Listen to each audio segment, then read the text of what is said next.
certainly a national and maybe international phenomenon.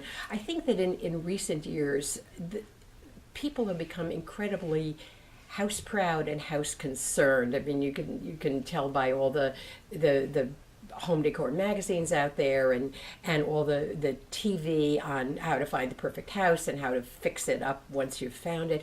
And I think, and God knows all the big box stores. And I think that people are passionately involved in where they live and how it reflects who they are and who they want to be, that the home has an almost mystical meaning for people that's very powerful and very profound. And I think that's why people love to talk about it and talk about how their house meant something very profound to them. I was surprised that everyone seemed so content, partly because I think you're right, New Yorkers are never content. They're always, I don't like this restaurant, I don't like this movie, I hate the R train. New Yorkers, I hate the mayor, they complain all the time.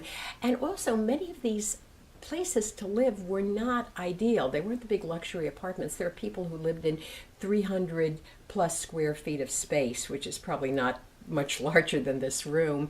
And there were people who lived not only at the end of the subway line, but the end of the subway line, and then you take a bus, and then you walk, and it's raining. They had huge, 2-hour commutes every day each way. There were people who lived in places that were had critters, as one person described it, and were not necessarily luxurious by any standard of the imagination. There were places where you had lots of people crowded into a tiny little space. People use their space very ingeniously and very imaginatively, but it's interesting that it shows you that people like lots of different things, and that's just a reflection of the variety of the people in the city, I think.